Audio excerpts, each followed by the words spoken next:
Saudara-saudara, malam ini kita bersyukur kepada Tuhan.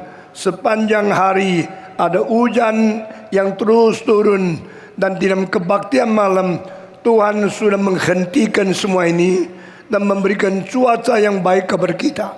Saya bersyukur kepada Tuhan.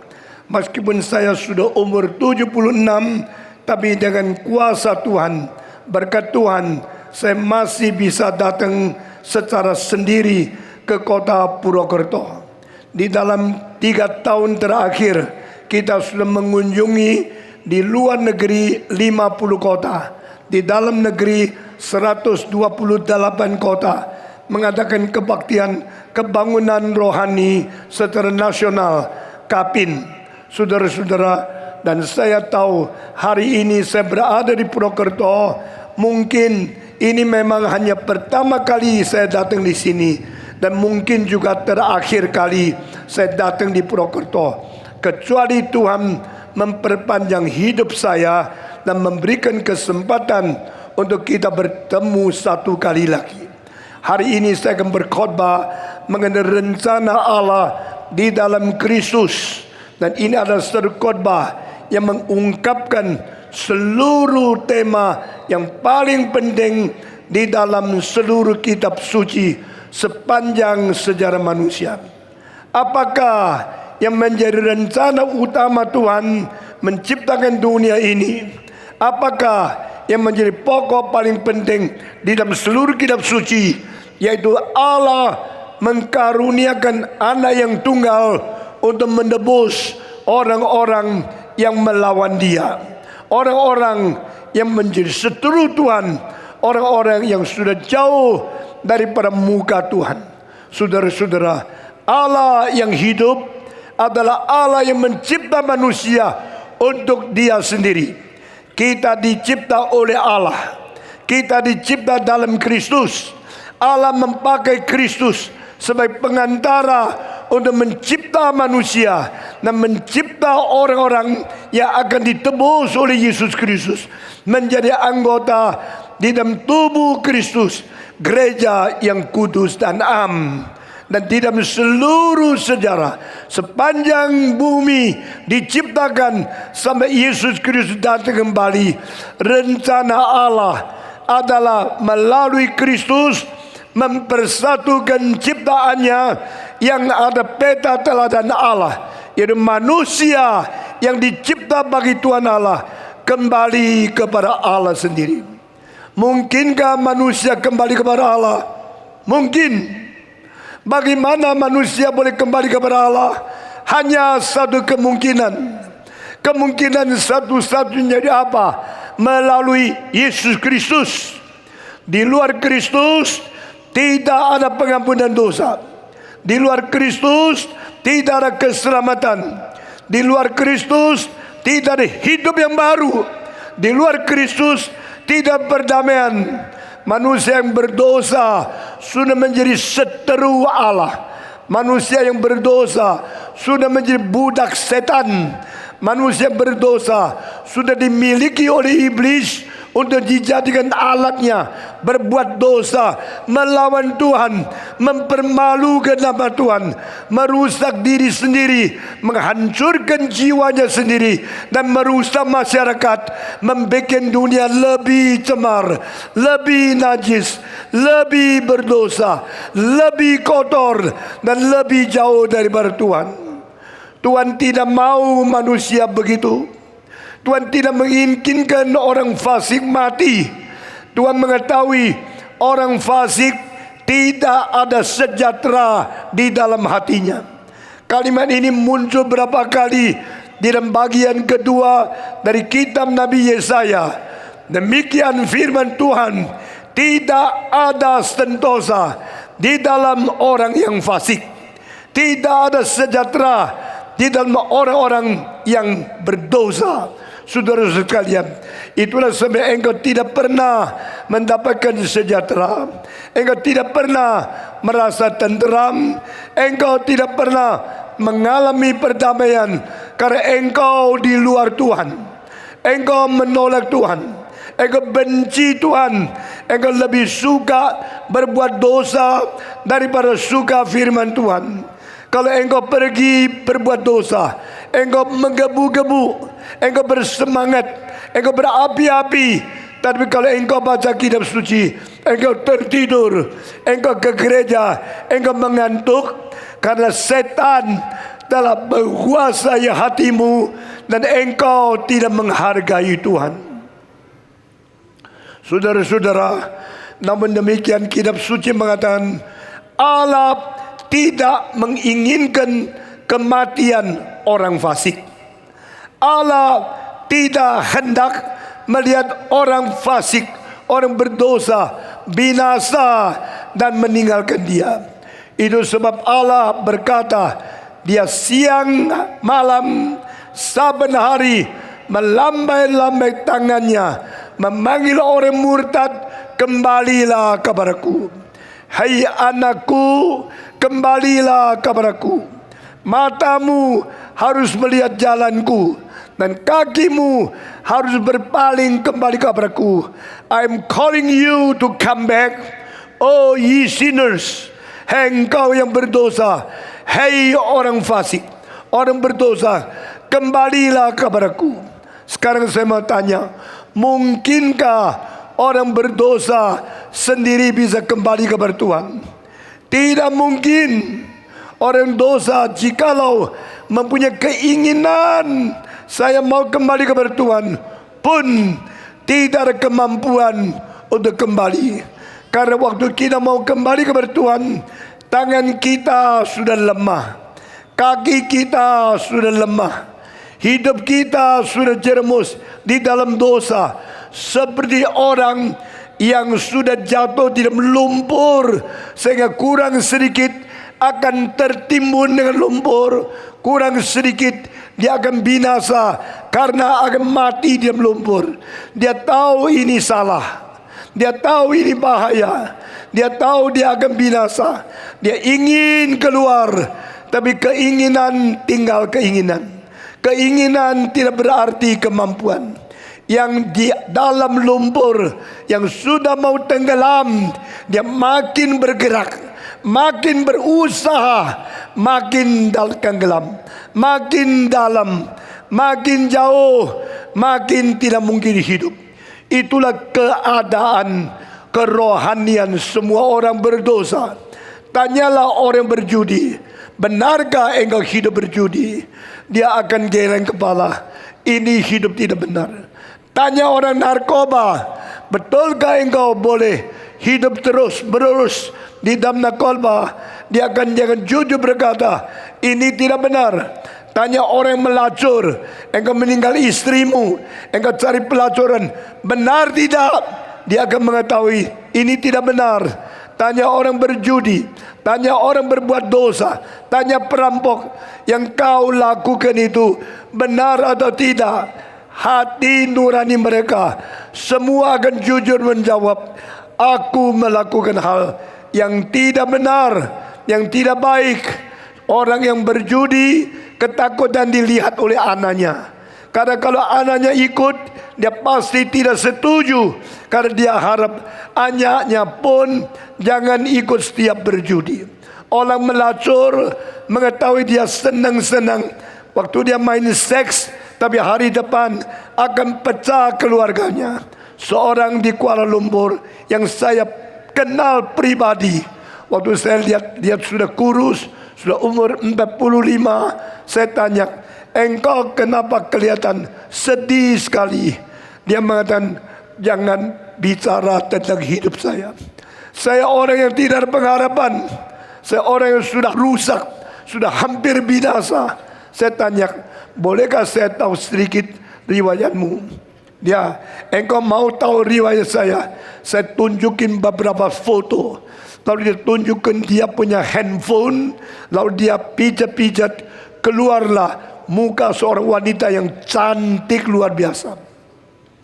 Saya percaya perempuan itu lebih cantik dari banyak orang yang saya lihat sehari-hari.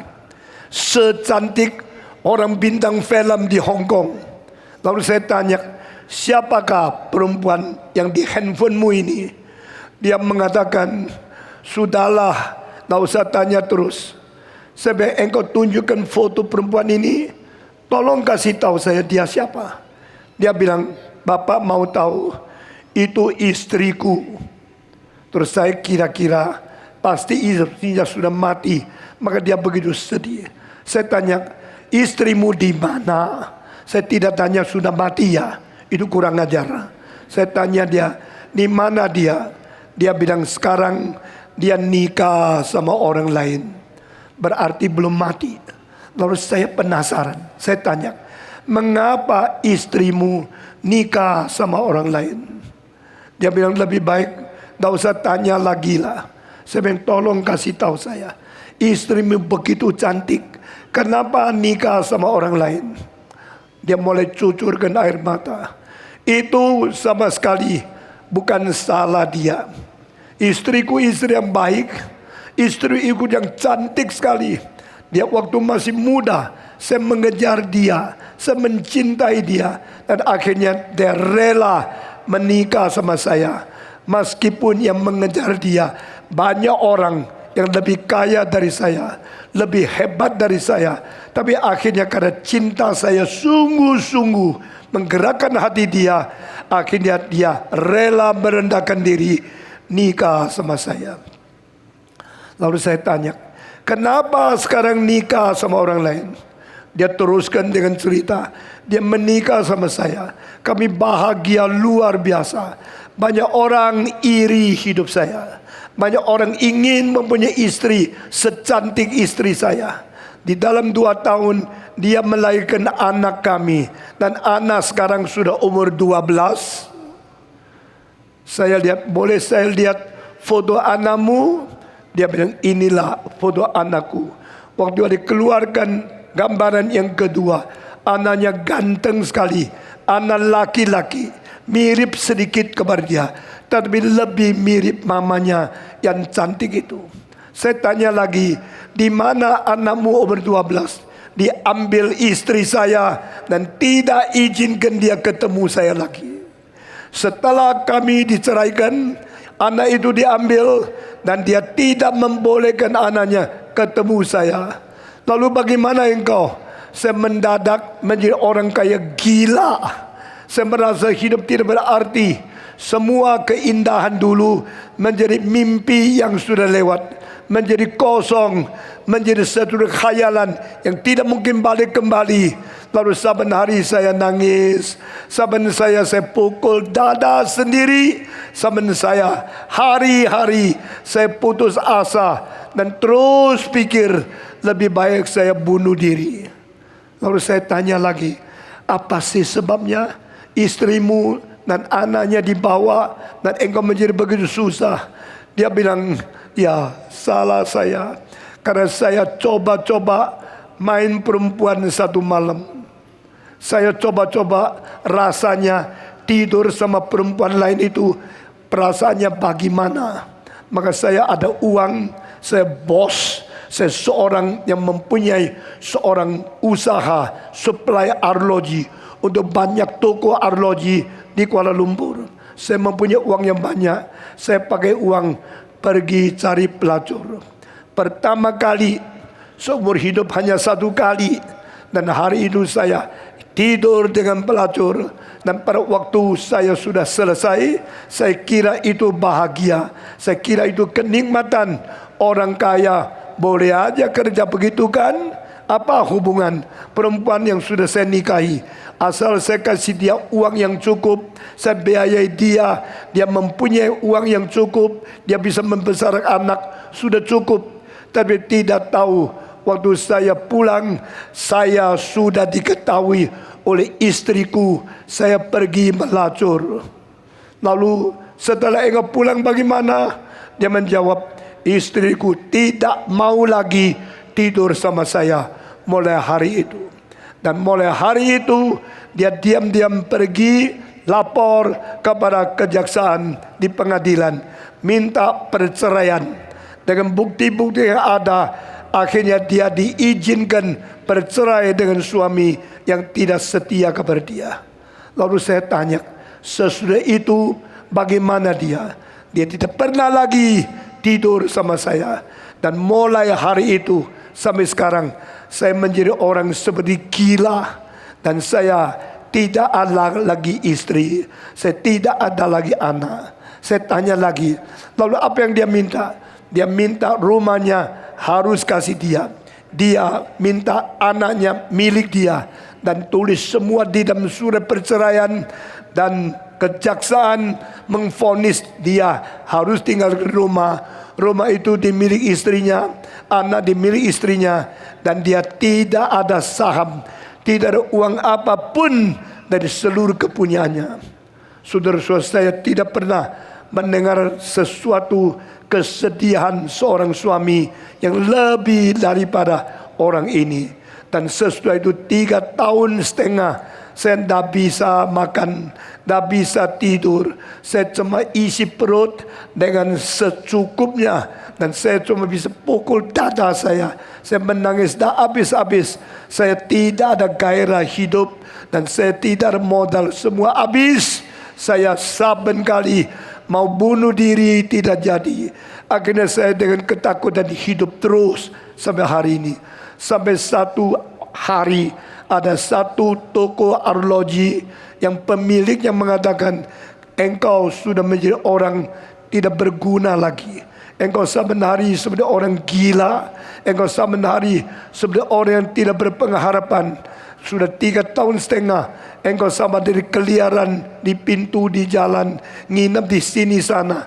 Kalau mau datang kepada saya, bantu saya menjadi pegawai dari nol lagi. Saya kasih sedikit ongkos hidup. Dia mengatakan daripada mati menjadi orang tidak pengharapan, saya kembali lagi. Waktu dia kembali lagi bekerja dari mulai memperkenalkan ROG, jual satu persatu, dapat komisi sedikit-sedikit. Saudara-saudara, dia menjadi orang miskin. Dan saya tanya dia, engkau mau nikah lagi? Tak usah ngomong lagi lah. Saya satu kali sudah jatuh, seumur hidup tidak pengharapan. Saya berkata, Tuhan masih mencintai kamu. Meskipun dosamu begitu besar, Alkitab mengatakan engkau bersalah, engkau akan berada dalam kepahitan. Tapi Tuhan masih mungkin. Dia tidak percaya. Dia cuma mengatakan manusia pun tidak mau saya. Masa Tuhan mau saya? Saya tidak percaya. Saya percaya nasibku adalah terus hidup susah sampai hari yang terakhir. Saya mati dan dikuburkan seperti seorang pengemis. Saudara-saudara sekalian, karena perbuatan dosa, maka manusia mengalami segala kesulitan.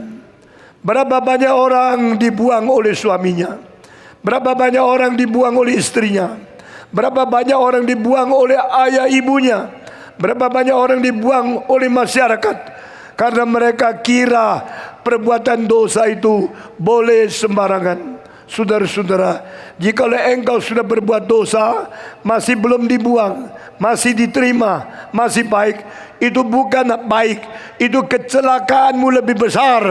Karena itu mengakibatkan engkau lebih tidak bertobat, menganggap tak apa-apa kok. Saya berbuat dosa, suamimu masih baik sama saya berdosa, istri masih baik sama saya. Itulah mengakibatkan engkau lebih kasihan, lebih mengerikan, lebih dahsyat, karena engkau menjadi orang yang tidak mungkin bertobat. Saudara-saudara, jikalau orang sudah berdosa, itu satu hal yang lumrah. Tapi dosa yang terlalu berat bikin susah manusia terlalu hebat. Tapi orang yang paling menakutkan sudah berdosa tapi tidak rasa berdosa. Sudah di dalam bahaya, tidak sadar bahaya. Sudah dicengkeram oleh iblis, tidak sadar dia di dalam cengkeraman iblis. Saudara-saudara sekalian, berapa banyak orang di dunia sambil narkoba, sambil bersukacita, sambil melacur, sambil menikmati, sambil berjudi, sambil pinjam uang, sambil berbuat kejahatan, sambil membanggakan diri. Saya berbuat segala kejahatan seperti ini. Berapa hebat saya adanya. Kemarin saya di dalam hotel nonton satu film, adegan sebentar. Suami istri, dua-duanya pencuri, tapi dua-duanya menikmati hidup yang foya-foya, hidup yang kaya raya. Saya melihat ini film yang tidak bermutu seperti ini. Kenapa ditayangkan di Indonesia? Kenapa film yang begitu jelek moralnya kelihatan pakai pakaian yang bagus?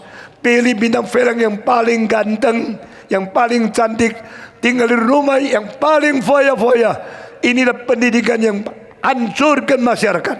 Saudara-saudara, sekarang engkau lihat TV, pendidikan yang baik di dalam adegan film ada di manakah?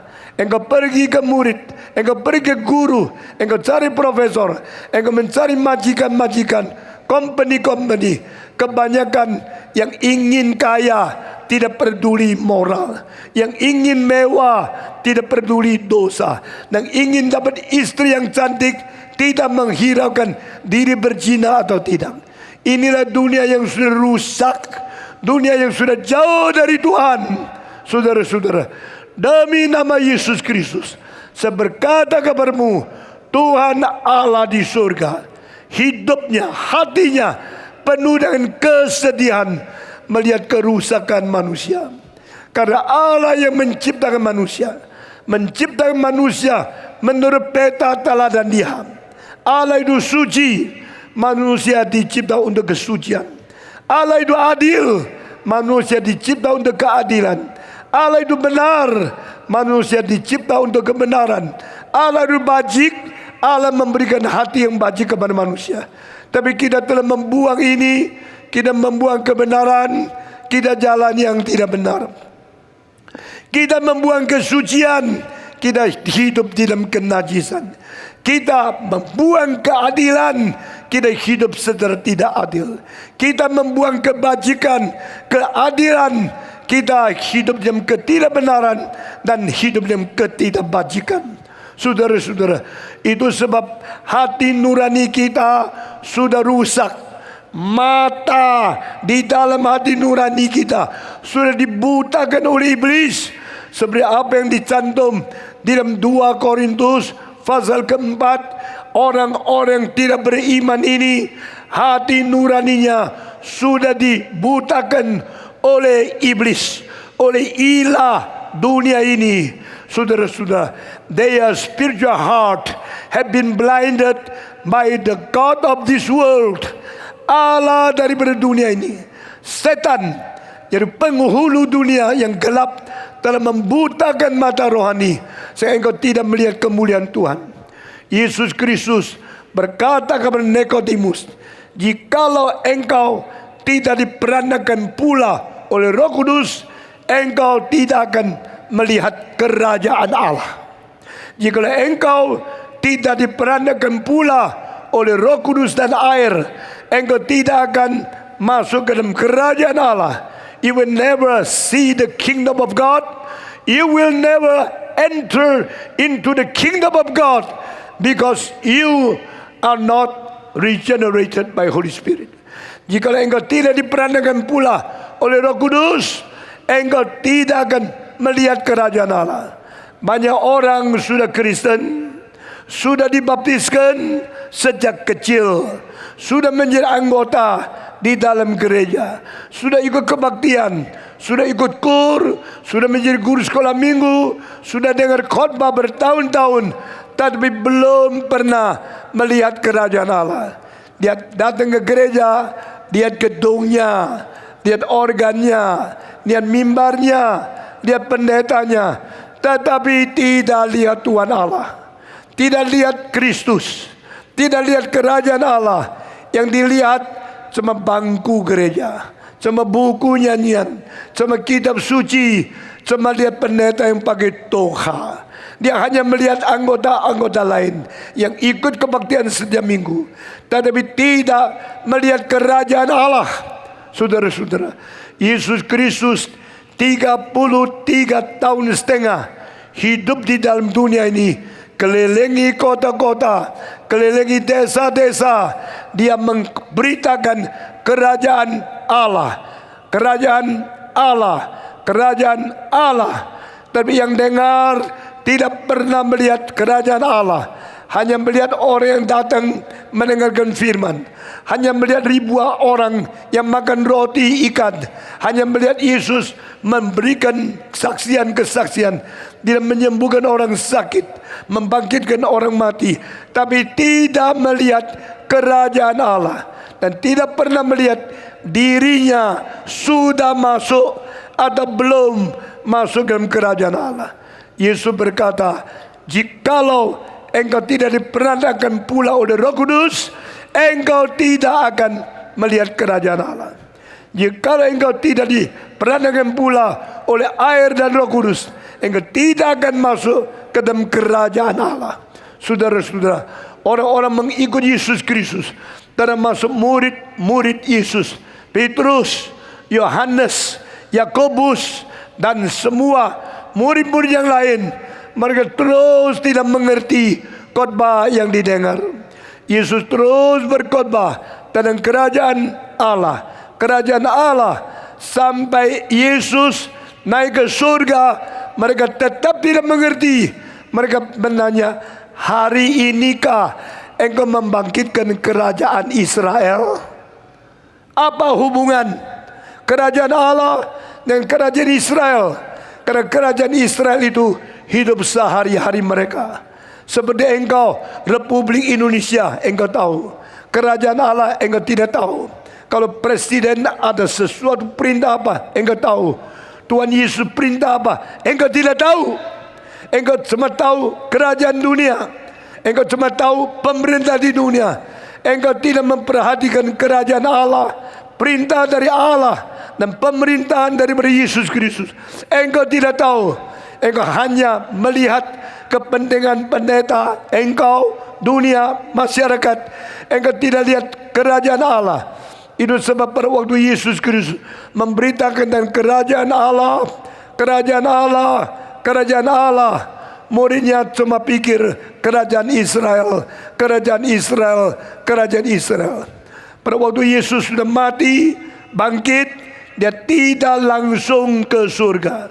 Dia masih hidup 40 hari di dunia. Untuk apa? Tetap memberitakan kerajaan Allah. Kerajaan Allah. Setelah 40 hari Yesus naik ke surga. Waktu itu murid tanya, engkau membangkitkan kerajaan Israel pada hari inikah? Yesus tidak sabar. Sudah 3,5 tahun berkhotbah, engkau tidak mengerti. Saya mati dan bangkit tambah 40 hari memberikan pelajaran yang sama, engkau tetap tidak mengerti. Yesus menjawab, untuk membangkitkan kerajaan Israel, kapankah harinya tidak ada orang tahu. Tapi engkau harus berada di Yerusalem, doa dengan tekun, doa dengan sungguh-sungguh rendah hati, sampai Roh Kudus beberapa hari kemudian akan turun kepada engkau. Engkau akan menerima baptisan Roh Kudus. Dan kalau Roh Kudus sudah turun kepada kamu, engkau akan menerima kuasa menjadi saksiku dari Yerusalem, Yudea, Samaria, sampai ujung bumi. Lalu Yesus sudah bicara selesai ini, dia diangkat dengan awan naik ke surga. Itu terakhir harinya Yesus mengunjungi dunia ini. Saudara-saudara, Yesus 3,5 tahun tambah 40 hari setelah bangkit, bicara tentang kerajaan Allah. Kerajaan Allah, tapi muridnya tidak ada satu orang mengerti. Alkitab mencatat di dalam dunia selama 3,5 tahun, meskipun murid-murid Yesus tidak mengerti kerajaan Allah, tetapi ada satu orang, satu-satunya, hanya satu orang mengerti kerajaan Allah. Dan orang itu bukan muridnya. Orang itu perampok yang dipaku di atas kayu salib. Bukankah ini satu sindiran yang terbesar? Mengapa murid-muridnya sering dengar khotbah tidak mengerti? Tetapi perampok ini hanya satu kali ketemu dengan Yesus, yaitu pada waktu Yesus dipaku, dia juga dipaku. Yesus di atas salib, dia juga di atas salib. Dan dia sebelum mengerti kerajaan Allah, dia sama dengan perampok yang lain. Mereka memaki-maki, mereka menyinggung, mereka mencemooh, mereka menyindir Yesus Kristus. Mereka berbicara untuk melawan Yesus Kristus. They mock at him. Istilah they berarti dua-duanya. Dua-duanya perampok sama-sama mencemooh Yesus Kristus. They all together mock at him. Tapi pada waktu Yesus mengeluncurkan kalimat pertama di atas kayu salib, Father, forgive them, because what they are doing, they do not know. Oh Bapa, ampunilah mereka, karena apa yang mereka berbuat, mereka tidak mengetahui. Kalimat ini menggugah perampok itu. Saya berbuat apa? Perampokan, pencurian, perkosaan, pembakaran rumah orang lain. Saya berbuat begitu jahat. Dia berkata, forgive them, Father, because that what they are doing, they do not know. Yang dilakukan mereka tidak tahu. Oh Tuhan, aku tidak tahu.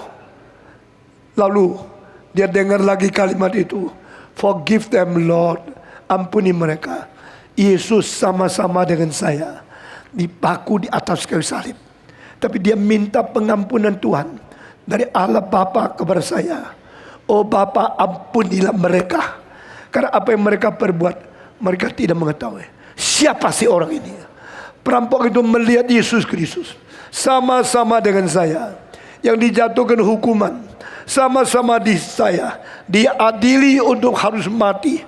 Tapi saya begitu susah, begitu penuh dengan benci, penuh dengan kejahatan, penuh dengan dengki, penuh dengan segala kepahitan hati. Sedangkan dia penuh dengan cinta kasih.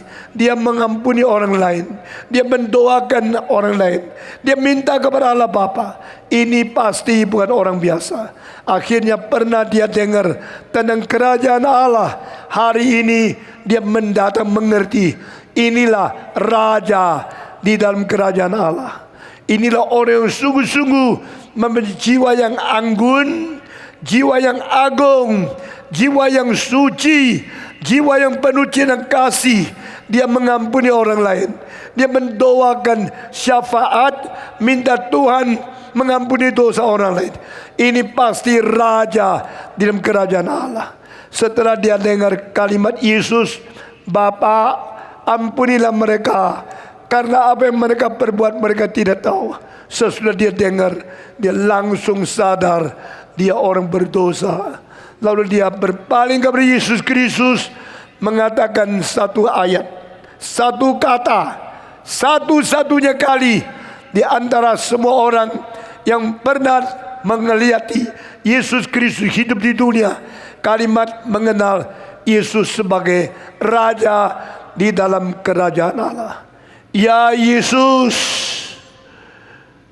jikalau hari engkau kembali dengan kerajaanmu, when you return with your kingdom, please at that day, please remember me. Ingatkanlah aku ya Tuhan. Yesus, waktu engkau kembali lagi dengan kerajaanmu, ingatlah aku ya Tuhan. Saudara-saudara, saya bersyukur kepada Tuhan.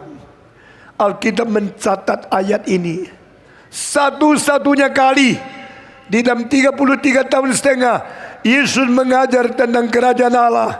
Tidak ada satu orang mengerti sama seperti engkau dan saya terus berada di gereja, sering dengar khotbah Tuhan, kita sering ikut kebaktian, tapi engkau tidak mengerti firman yang paling penting yang sudah dikhotbahkan kepada kita. Petrus tidak mengerti, Yohanes tidak mengerti, Yakobus tidak mengerti, murid-murid Yesus banyak yang tidak mengerti. Tetapi ada satu orang mengerti. Orang ini perampok, jangan menghina orang perampok, jangan menghina orang pelacur. Kadang-kadang mereka mengerti firman Tuhan lebih daripada majelis-majelis, lebih daripada pendeta-pendeta, lebih daripada orang-orang sekolah teologi. Bukankah Petrus, Yohanes, Yakobus sudah mengikut Tuhan 3 tahun setengah, sudah dengar berkali-kali kerajaan Allah, kerajaan Allah. Tapi mereka tidak tahu Yesus ada raja di kerajaan Allah. Yang tahu cuma satu, bukan Petrus, bukan orang-orang murid Yesus, tapi perampok yang dibunuh mati, yang harus paku di atas kayu salib. When you return with your kingdom, oh Jesus, at that day, please remember me. Tolong Tuhan, ingatlah saya. Hari itu, hari engkau kembali lagi, the second coming of Christ, kembali dengan kerajaanmu, with your kingdom you return. At that day, please remember me. Yesus menjawab, not at that day, but today. Yesus menjawab, bukan hari itu, bukan beribu-ribu tahun kemudian. Hari ini engkau akan bersama dengan saya berpesta di hadapan rumah Bapakku. Today you will take part in my feast in my Father's home. Today, not that day. Engkau suruh saya ingat kamu hari itu, ingat masih lama. Hari itu mungkin 2000 lebih tahun. Saya berkata kepadamu, bukan ingat, tetapi berpesta bersama. Bukan hari itu, tapi hari ini. Verily, verily, I say unto you. Sesungguh-sungguhnya aku berkata kepadamu. Ini adalah kalimat Yesus. Sesungguh-sungguhnya aku berkata kepadamu. Terakhir kali sebelum dia menghembuskan napasnya. Yesus di dunia ini berpuluh-puluh kali mengatakan, sesungguh-sungguhnya aku berkata kepadamu. Di dalam Injil Yohanes catat 25 kali, saudara-saudara. Selain itu masih ada yang lain. Catat di dalam Lukas, di dalam Matius, di dalam akan Markus. Tetapi kali ini, kali terakhir sebelum Yesus mati menghembuskan napas terakhir, dia berkata terakhir, "Verily, verily, I say unto you, today you will take part in my feast in the kingdom of my Father." Hari ini engkau akan bersama dengan saya berpesta di dalam Bapakku. Saudara-saudara, inilah jaminan pertama kali orang bertobat diselamatkan. Inilah orang pertama menerima pengampunan dosa setelah Yesus mengalirkan darah. Pada waktu Yesus mengalirkan darah, seluruh dunia orang yang diampuni pertama adalah perampok ini. Saudara-saudara, mengapa diatur demikian? Saya kira ini semua bukan kebetulan. Ini dipimpin Tuhan supaya yang menerima pengampunan dosa pertama setelah Yesus mengalirkan darah adalah orang berdosa yang paling besar. Inilah artinya Injil. Inilah artinya keselamatan. Tuhan mengirim Yesus mati untuk orang berdosa. Dan dari pertama kali orang yang paling besar dosanya bisa diampuni, menjadi tanda perjanjian baru. Injil Tuhan begitu mulia. Kalau orang berdosa seperti perampok ini bisa diampuni, kenapa engkau tidak bisa? Kenapa saya tidak bisa?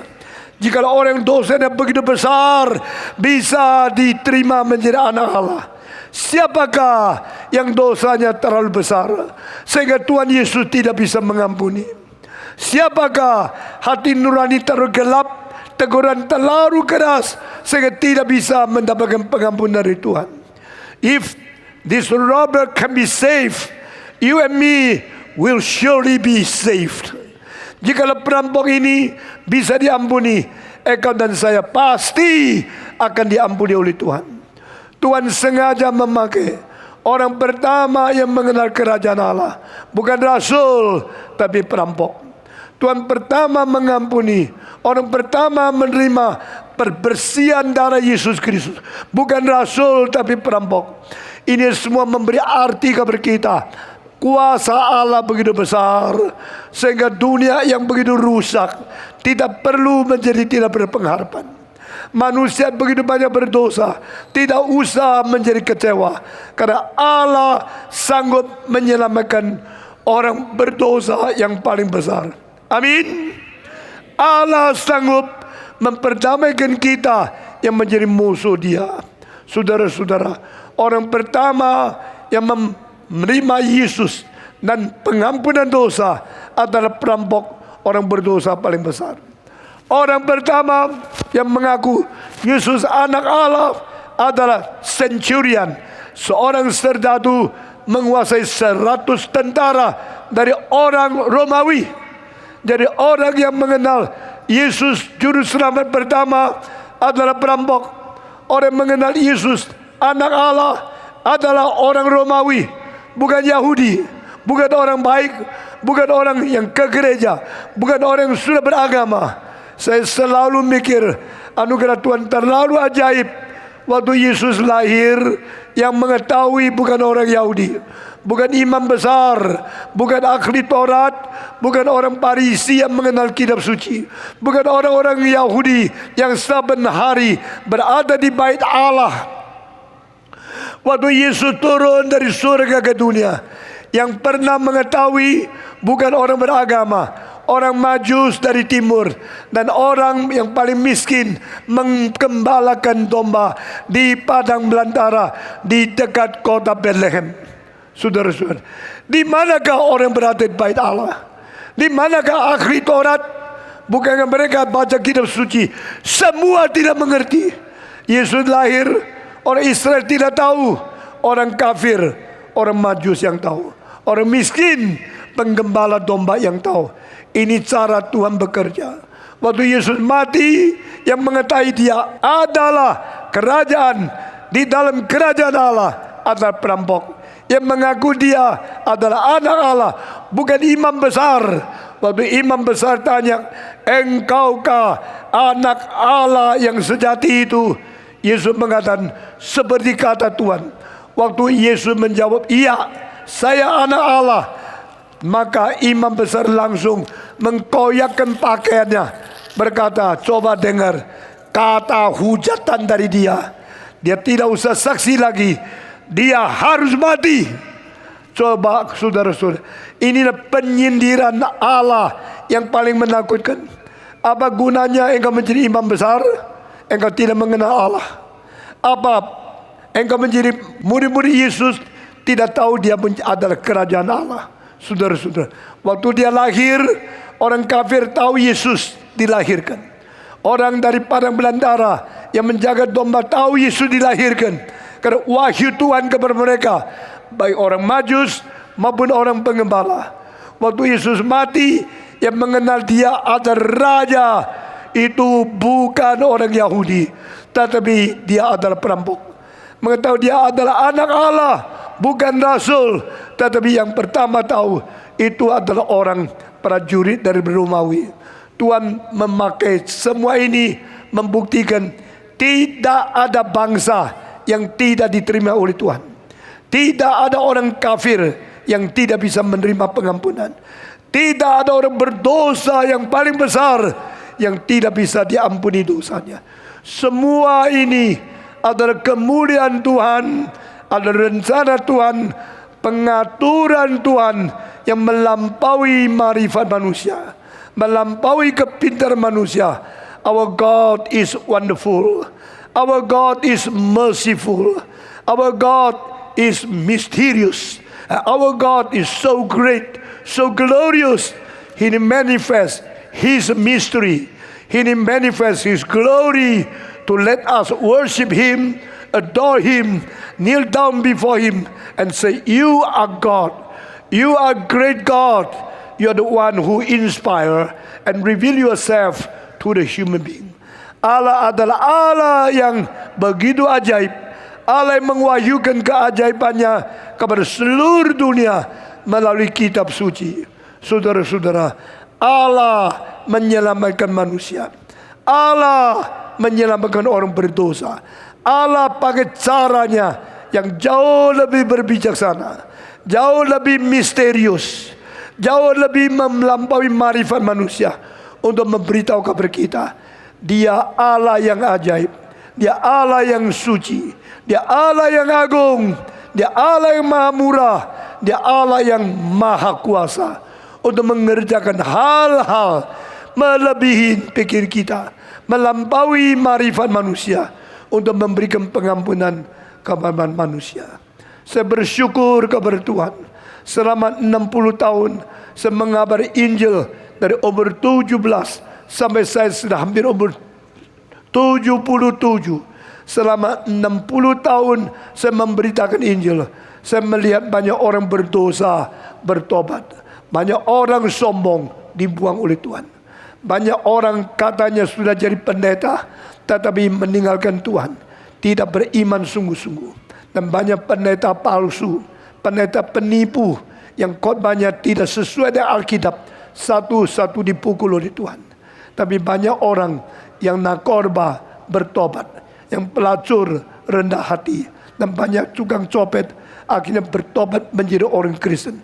Banyak orang yang dulu tidak kenal Yesus kembali kepada Yesus Kristus. Saya mau tanya, Tuhan sanggup mencintai orang miskin? Tuhan bisa mengampuni orang berdosa? Tuhan bisa menyelamatkan agama lain? Bisa.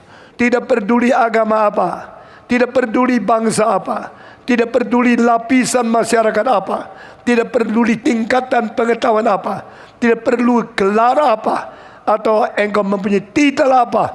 Jikalau engkau manusia, bangsa berbeda, tidak apa-apa. Agama berbeda, tidak apa-apa. Tingkatan masyarakat berbeda, tidak apa-apa. Gelar berbeda, tidak apa-apa. Asal engkau sungguh-sungguh datang kepada Yesus Kristus, mengaku dosa, menerima Dia sebagai juru selamat. Bangsa apapun, agama apapun, tingkatan masyarakat apapun, semua dicintai oleh Tuhan. Amin. Saudara-saudara, Tuhan bisa menyelamatkan orang Kristen. Engkau orang agama apapun, kalau engkau sekarang kembali kepada Yesus Kristus, menerima Dia sebagai juru selamat, Dia akan memberikan pengampunan, Dia akan memberikan hidup baru kepada engkau. Dia akan memberikan hidup yang memberikan pengampunan dosa, memperbarui engkau menjadi anak-anak Allah. Saudara-saudara, saya segera akan menyelesaikan khotbah yang pendek ini, dan saya berkata kepadamu malam ini, biar kita semua berkata kepada Tuhan, saya kembali kepadamu. Saya mengaku dosa dan saya mengikut Yesus Kristus seumur hidup, setia, jujur, menjadi pengikut yang sungguh-sungguh taat kepada Tuhan. Saya mau menjadi orang Kristen yang sungguh-sungguh memuliakan Tuhan. Saya mau menjadi orang Kristen yang sungguh-sungguh memaparkan kesucianmu, keadilanmu, kebenaranmu, dan kebijakanmu di dalam hidup saya sebagai saksi Kristus di dunia ini. Mulai hari ini sampai selama-lamanya mengikut Tuhan, berpikir sesuai pikiran Tuhan, berperasaan seperti perasaan Tuhan, berkemauan seperti kemauan Tuhan, bertingkah laku seperti rencana Tuhan, dan jalan di dalam pimpinan Roh Kudus. Maukah saudara? Maukah kita menjadi orang Kristen yang setia, menjadi orang Kristen yang kembali kepada Tuhan, memuliakan nama Tuhan di dalam hidup sehari-hari? Tuhan memberkati kita. Mari kita semua tunduk kepala. Tunduk kepala, bersiap berdoa di hadapan Tuhan. Pada waktu kita semua tunduk kepala, sekarang saya mau menanya pertanyaan. Siapa di antara saudara yang berkata, saya mau mengikut Tuhan dan setia ikut Dia, taat kepada Dia seumur hidup, taat kepada Tuhan? Ada orang demikian berjanji kepada Tuhan? Silakan angkat tangan saudara. Siapa berkata, saya mau setia mengikut Tuhan seumur hidup? Angkat tangan saudara. Siapakah?